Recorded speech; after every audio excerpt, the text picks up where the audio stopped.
Christina Laster and National Parents Union. I hope you're all well. I hope you're all thriving. Hello to America's beautiful children. We love you. And I'm so glad to be here on this beautiful Thursday. I have a very special guest with me to speak to the hearts of caretakers and grandparents. Can we bring her out? Yes. I really am hoping that this will bless all of your concerns and your hearts and put you at ease to know that you're not alone. Hello.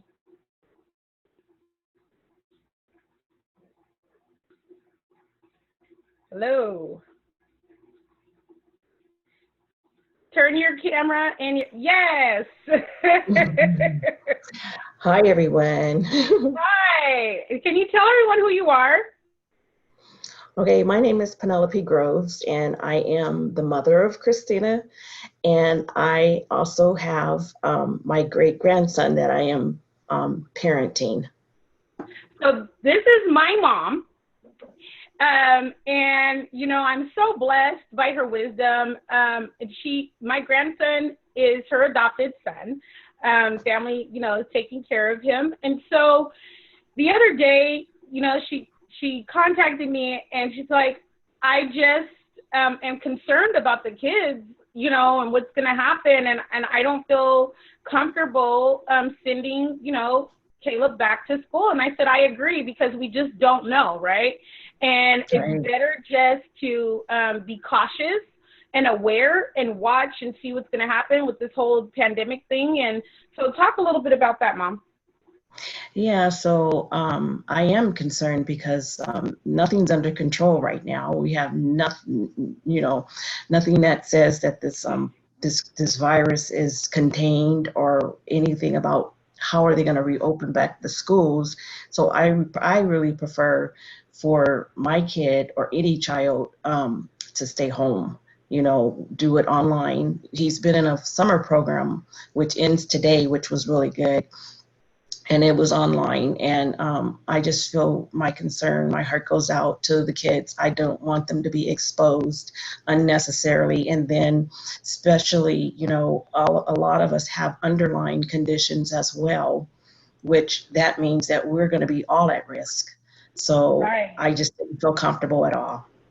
And so, Mom, that's the whole point. Like, a lot of people keep hearing like, well, the kids are only at a small percentage to, die from COVID or have it. But what about the adults that are caring for them, and the Correct. adults will be educating them? And what happens, when they have compromised immune systems like asthma, allergies, all kinds of stuff? We just don't have enough information. And so, it's very important that we have the knowledge and the wisdom to move forward in a good way to protect lives. And so I appreciated you telling me that. And I'm like, yeah, no problem. We're just going to have to figure it out, come up with, a plan. He has an IEP, that's fine. We'll have to work out all those bits and pieces if there's nothing distance learning as far as, that's suitable for him, right? Right. Uh-huh.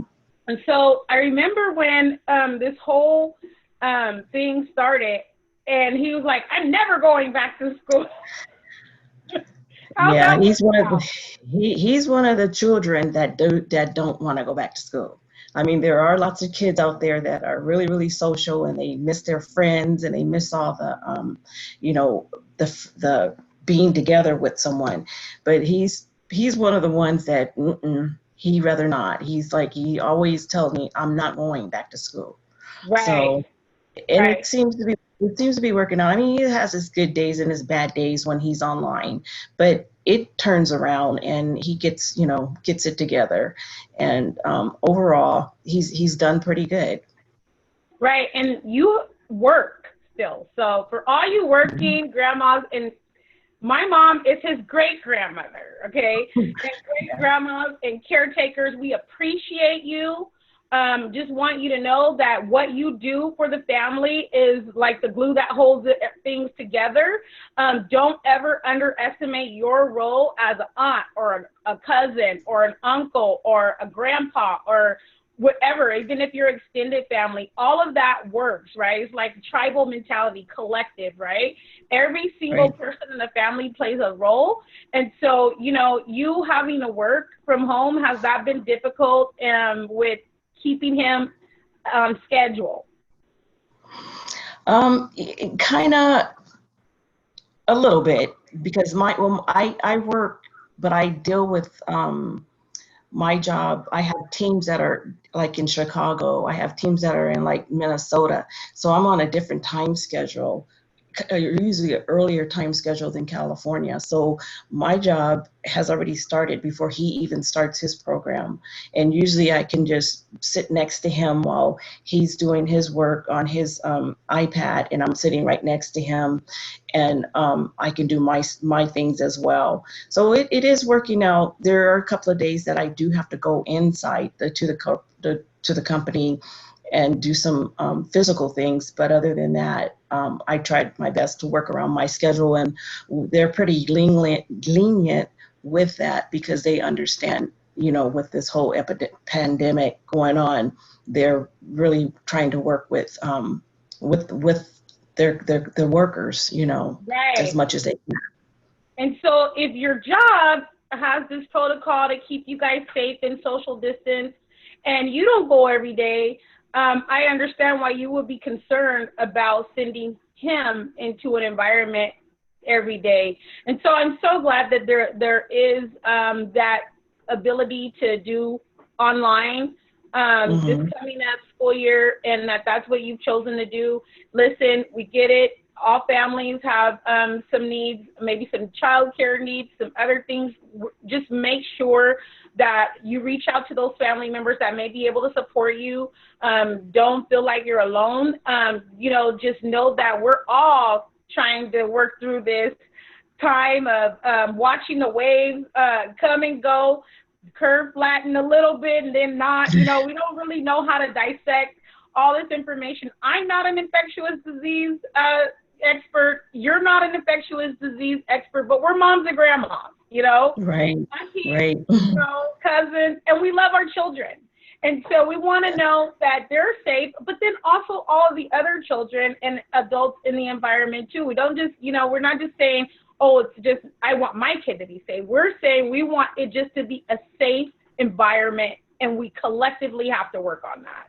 And so, Mom, thank you so much for sharing this bit of information. If you have some wisdom or a final thought before you go and we start PE with Coach on Thursdays, then please share that, Mom. Um, just be cautious. That's all I want to say is just be cautious and just, you know, remember that we're all in this together. So we're going to have to come up and just, I know patience is the key. Yeah. Don't run out of patience with the kids because they're tired too and they're ready to get out too. But we just gotta stick together and work together, and we'll make it. We'll make it. We're gonna get through it. You know, the old saying, trouble don't last always, you know? Right. And so we are going to make it. We're doing it. We're still alive. We have a lot to be grateful for. Thank you so much, Mom, for coming on and sharing that information. I hope that you caretakers and grandparents feel encouraged and inspired by that. We're in this together, and you are very vital to the family. And we appreciate you, Mom. We'll see you soon. Thank you. Okay. You're Okay. welcome. Bye All bye. right. Have a good day, Mom. And so that was Penelope Groves, my mother, you know, but she's also the adoptive parent of my grandson. So she's taking actively raising my grandson, who is 9 years old. Of course, we work together on that, but still, you know, it's a challenge. And I just want you to be encouraged, but also to feel appreciated and valued in your roles. Okay, so now it is Thursday, and we have Coach. Hey, Coach.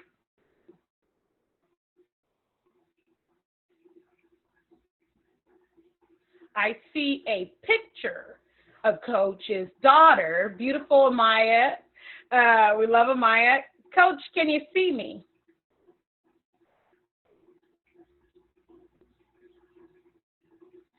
So for those of you who typically watch the show, again, I announced that we would be moving on to our show during this summertime on Tuesdays and Thursdays. We hi. I know it was crazy because my computer lags. Was I long?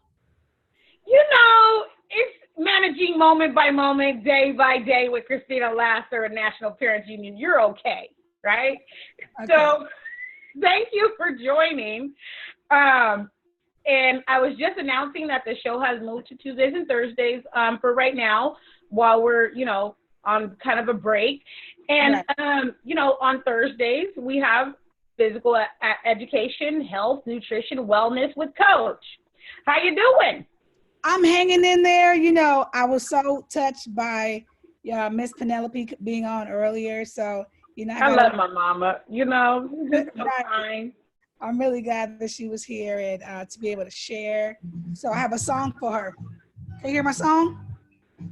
No. We are family. Hey. We are family. I know, and I'm so glad to be here today, Christina. Thank you so much for always having me here on Thursdays. No doubt. Yeah, of course. And like my mom is so kind, and I just hope I could be like her when I grow up. You know what I mean? But that we are family is something that we should probably remind ourselves of every single day, because even though we feel excluded, even though we feel alone, even though we feel a little isolated, we're still going through some things and share some things that we're all experiencing together, and we're stronger together. Absolutely. Absolutely. And that, when I saw her face, I thought about that song. We are family. We're here to support one another, parents and family out across the nation. We are here to support you. We're here to get questions answered if we can, point you into some resources. And, Yes.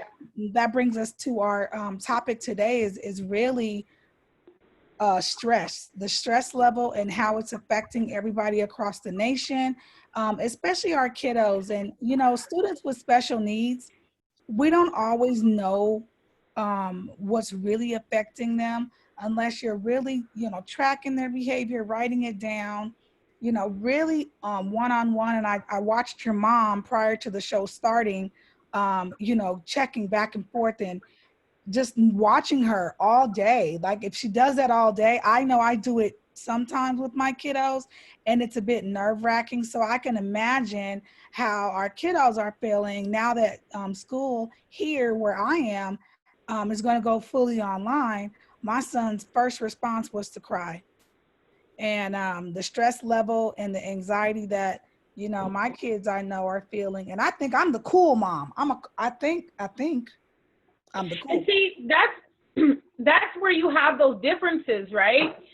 My grandson goes to the same school district that your children attend, and he says he's never going back, right? Like, nope. But then your son's like crying, like, and so we just have to understand different learning styles, different personality, emotions, right? And so whereas my grandson's like, no, I'm cool right up over here in my little bubble, but he's autistic. And so, that socialization piece is very challenging to him, having to be forced to socialize or, having to be surrounded by a lot of noise and movement, people moving in different directions, transitions that he was used to and now he's used to something else. So that's a scary thing for an autistic child, Absolutely. to get where he's coming from. Absolutely. And when we talk about stress, we tend to think about our own as adults. We think about how we're affected, but stress is very hormonal in children. More so, I believe. I'm not a clinical professional, but I believe that stress in our children it affects their hormones in different ways, and the way that the body responds to the stress at a younger age is a bit different than how we are affected as adults, because we have more coping skills, or I wouldn't say more, I would say we have the ability to be able to cope a little bit more because we're older. Mm-hmm. Experiences, when severe changes happen, especially toxic situations, our stress levels are, it can impede our children's behavior, their cognition, their cognitive capacity, their emotional state, their physical health. And, one way to combat stress, we always talk about physical activity is the best medicine for about everything. You're It's right. physical, getting that body moving. And right now that the kids are not going to go back, it's very important for our parents to continue that planned physical activity so that routines can relieve some of the stress. If kids are front loaded with what they're going to do and they know the expectation, then you'll have a smoother routine. It does take a while if you've taken a break as well from school activities or educational resources. Now would be the time to jump back in. My sons this morning, like I mentioned, they started crying. So we're going to have to go back to a routine, not as strict as it was during school time, Right. but to get that stress relief, because they're going to need a stress reliever. And Yeah. it's hot. How hot has it been out there? 115. And then at night, it's like 105, not, anywhere from 96 to 105, right? And so on Monday, as a matter of fact, my son's like, Mommy, it's 10 o'clock. I'm sure it's cold now. Can I please go ride my bike? So I'm like, sure, let's go ride around the little cul-de-sac, right? Mm-hmm. He took a couple pumps on that bike, and it was 105 degrees still. And he's like, I got to go back in. And Right. so I was really looking at things and ways to say, I'm going to get a little mini trampoline, like take Right. it old school, even step, the little step aerobics, like kind of make it fun though, because yes, they desire to play outside. And if I don't have him up walking with me, I get up and walk, right? Yeah. If I don't have him up at 5 a.m. and we're back by 7, that heat kicks in and you can't even breathe in it. It's just like, nope, gotta be in. Right. And that's a bit stressful. And I was reading an article by Grant Brenner about COVID stress syndrome and how there's an actual syndrome now that, COVID has brought on some really, really problematic syndromes. And they're like, a virus crosses the blood. Like what happens is the virus crosses a blood-brain barrier, resulting in like neurological problems ranging from depression, anxiety, psychosis, delirium, like strokes. I want to say like chronic dysfunction. I can't remember everything, but the mental impact of COVID and its increasing is at an increasing concern to me as a parent. And I just want to give a little bit of resources so that we can do two things. A lot of our students that are being homeschooled and at home now, they're losing some of those social aspects that, being in the school environment, a brick and mortar school would give. So I wanted to give, a bit of resource so that we can, number one, combat the stress that the kids are exhibiting, and then also still teaching those social skills amidst, being at home just with a couple of people and the same faces and at different age levels. And I want to say, excuse me, I have my retainer in, so I'm getting a bit tongue-tied. So I'm sorry. That's okay. I want you to share that information, but I'm excited because Daniel starts Vacation Bible School today. And cool. Right, and they sent a whole little kid. He's so cute, it's just like amazing. And we like going to Vacation Bible School in person. I think Anaya starts next week. This was the box that we got from Vacation Bible School, and so the kids were so excited to be able to open up their boxes, get their youth digital experience booklets. They even sent Anaya like a mask. I love it. Wait, let me see that. Pull that up again. Oh, that's super cute. It's so cute, right? Oh my goodness. Oh, high five. Let me give you an air five. Give me an air five. You got to give me an air five. You're leaving me hanging. Give me an air five. No, Anaya was coming to give her air high five. Give me an air five. Okay. So there's Anaya, and they get to start Vacation Bible School. The kids are excited. As a matter of fact, there's Daniel. They're waiting at the moment for the time to come. Well, I'm so glad they're waiting. Right? And so, but look, we do what we can from home while we can. And, I get it. I want to be back in fellowship and with the kids at youth camp. And I would go to youth camp every year, with the church. And so we definitely want to do that. But I just want to make sure that we're safe, Absolutely. That's my biggest concern is that we're safe and that we're taking this serious. A lot of people now are not really, they're saying it's fake, it's this. Well, it's hitting real close to home for myself. On both sides of my family, it's very, very close to home. Right. Me too. Like, pause, mask, let's put my mask on. And really, now I'm really staying home. And I'm sorry to my friends and family that would like me to come to these events and things. We're not going to be coming. We're going to be at home. We're going to be staying put and staying safe because, where would I be if I can't pass on the knowledge and the wisdom that God has bestowed on me to my kids, and then they're not able to pass it on to their kids and so forth for 4 generations. So I want to make sure I'm good and be able to be of service to our community. So yeah, and you're an educator, and so that's a risk, And so, yeah, I agree with you. Let's be safety first, right? Yes. And to me, it is really cruel and inhumane for people that are saying, oh, this is all made up, and we're watching bodies drop, and we're watching people sick. Like, look, I am not a specialist, but I don't want to watch any more people die. Okay. Right. I am not a doctor, but I know what illness at a massive rate looks like. And you can compare this to anything that you want to compare it to. I still care about the value of my neighbor's life, my life, and everyone else.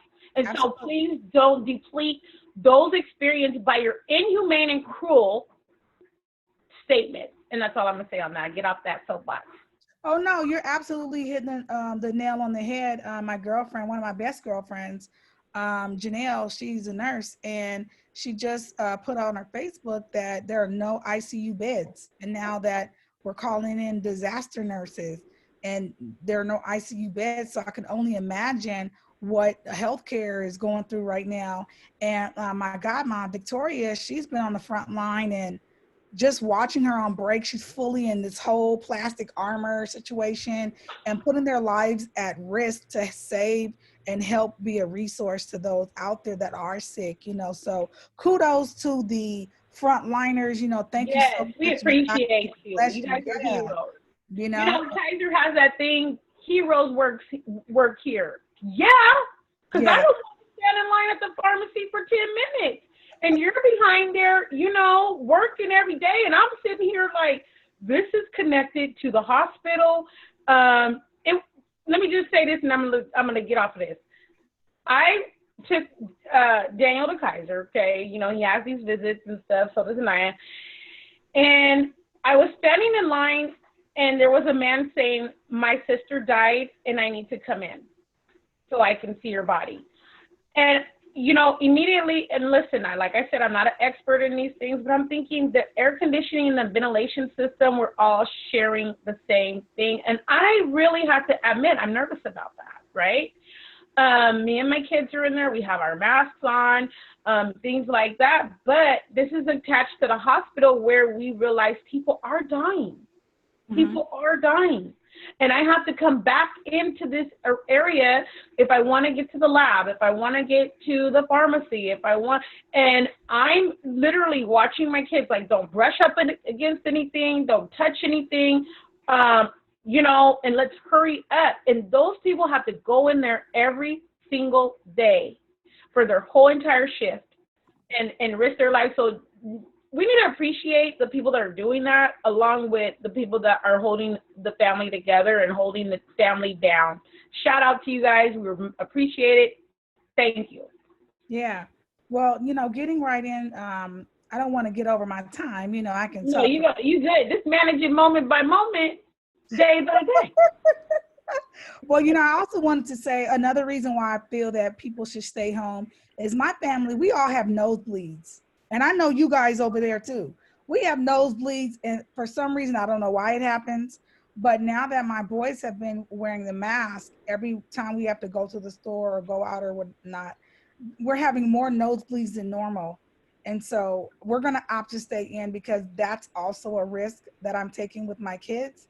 And it freaks them out when it happens. So I don't want the anxiety and the stress of, things just happening to them that's not normal. So we're just going to stay home. We're Yeah, done. Naya's nose was bleeding the day before yesterday, and it's real. Wearing a mask, having allergies, having asthma, Yes.